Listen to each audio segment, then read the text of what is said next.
Hi there, Sandra here from Laser Love. So today I want to show you how to do an inlay design, how to get it to work, some hints and tips which will also involve me showing you how I do this physically as well as in the software. So I have an image. If I double click on here, I've got some untitled artwork. I'm going to import it. Pay no attention to the colours because I'm cutting this out of paper pieces and the colours make no difference other than for tracing purposes. This, if you look at the layers, is solely an image. There's no cut lines, no tracing done so far. Okay, so I've got my machine switched on and I've connected it, and the next thing I want to do is to put something in my machine for it to cut. But at the moment I am settling on doing the designing. When you've got your material set up on the machine, you come up here to do the auto measure of the distance. You can do framing of the processing area here if you need to. I don't need to because I've just got regular rectangular paper and I know it's big enough, so it's no problem. So I'm going to come up here and trace. And then when you're doing the trace, I suggest you really zoom in to make sure it has traced everything that you need, because if you look at this red area, it hasn't traced that, which is a bit of a pain. But if I take the fuzziness level down, I've just seen that the red is now tracing. So we have everything tracing that is supposed to be tracing. So I can now come down to save, click on save, and it's traced everything that is in there. If you've got airbrushed looking images or fuzzy looking images, then you're not going to be doing this particular technique. It needs solid colours and well-defined lines to work properly. So now this is an image with cut lines on it, but I need to ungroup it, because what I'm going to do down at the bottom is take away that image. I'm just going to delete it. I don't want the confusion of having that image there.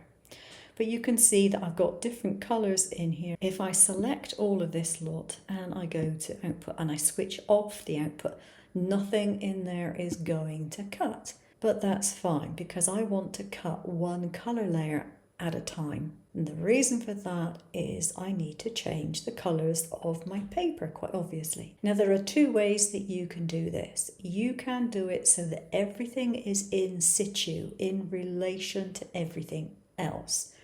So I could take my red layer, for example, and cut it exactly where it is in relation to the rest of the design. Or I could move it off and cut it somewhere else.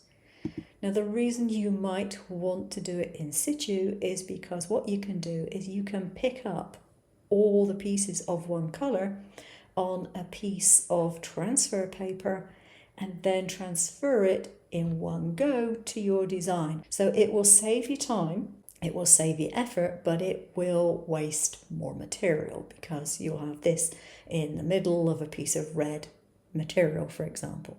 Or you could do. So it's up to you how you do it. But I've got my red here and I would set it to output and then I go to cut, user defined, and I want to have construction paper. Then you click on, sorry, my voice is going. You click on process and it will go from wherever the laser head is to wherever you have got your image. So make sure you're cutting it where you actually want to cut it.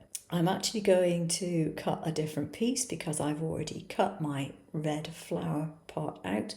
So the next one I'm going to cut is actually going to be the black framework, because that means it's easier to position things later on. If I've got the framework to put them in, it just makes it a bit simpler. So I'm going to select that one and go to no output because I've already cut it out. Go to the black one and select that and put it to output, user defined, tell it what it's going to be, which is, let me see, it is cutting rather than scoring for a start, and it's thin black card that I'm using. So I'll go ahead and cut that. So Now that you know exactly how to do it, you can take any design that you like and do the same kind of technique. Now, one thing that I would say is that when it comes to the colours of your design, your image in the first place, make sure they have a fair amount of punch to the colour, simply because it makes it easier for the design software to trace it. So this is my red that I've cut out on the laser. Now you're probably thinking, what on earth are you doing with this? Okay, so this is a normal glass worktop saver, and if I peel off this, I am left with my flower. What I've done with this is I cleaned it off and I applied some Tack It over and over. It's a glue which stays tacky. Most paper crafters will be familiar with something very similar. So the brilliance of this is that you have a solid surface. It's glass, the laser's not going to do it any harm, but your little pieces will stay put where they're supposed to be, instead of flying off, going around and ending up underneath your honeycomb or something. So what you need then is some transfer paper. Now this is designed for vinyl transferring. And remove the backing, pull the backing back. Now this happens to be one that's got a grid on it. Some of them do, some of them don't. But what I can do now is place it over this, and because it is very sticky, it'll pick it up.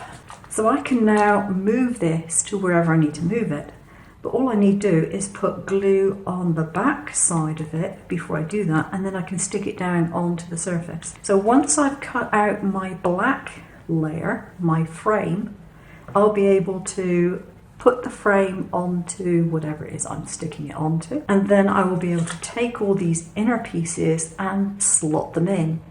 Now this is where having the pieces cut within the design itself, as in what you see is what you get, works in your favour, because you can have a piece of yellow up here, for example, a piece of yellow down there, a piece of yellow there.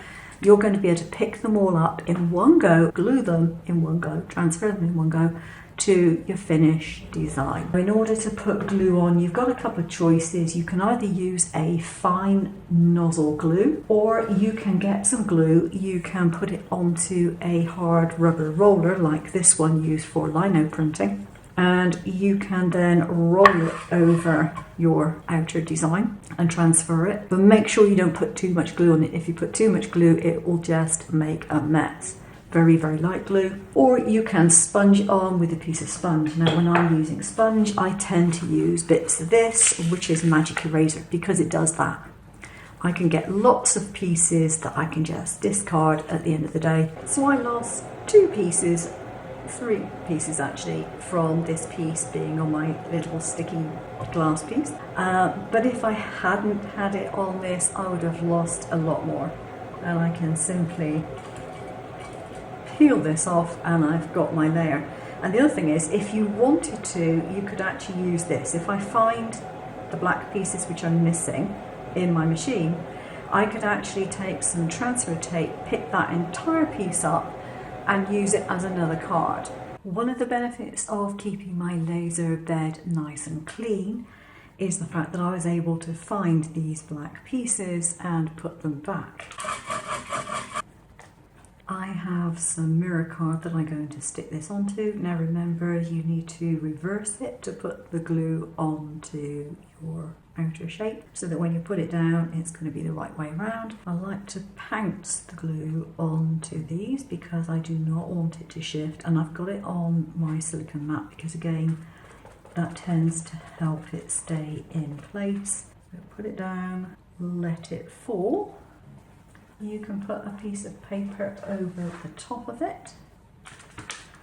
I'm just going to use the stuff that my transfer tape came on, and that is stuck down. I mean, that in itself looks very pretty, but it's going to look even nicer when it's completed. Once you've got this in place, you can trim it down if you want to, but I like to keep the excess on so that I can move it. So this is the reverse one, and I put glue on the back and braided it down to my card base, and now what I do is I peel it off, trying to make sure that everything stays where it is supposed to be.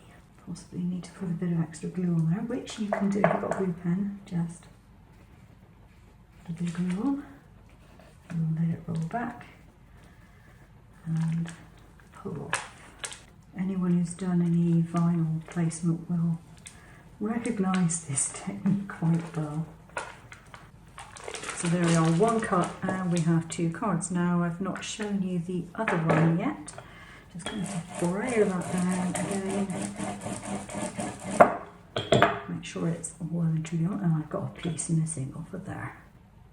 And I picked it up on the brayer. It's a very tiny piece. And I'll just put a bit of glue on the back of that. It won't make much difference whether I got it on the back or the front, to be quite honest, because of the design. And there we go. I think, in fact, I've even got it around the right way. Amazing.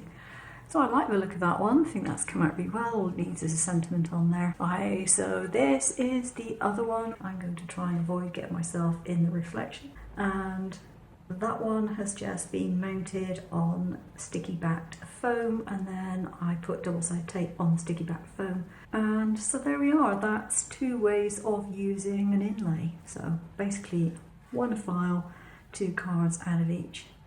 Now I wouldn't say this was the easiest design to do because of these little pieces here were a pain in the neck. There we are, 2 cards, 1 file, and obviously I've been showing you how best to try and do those in an Xtool creative space.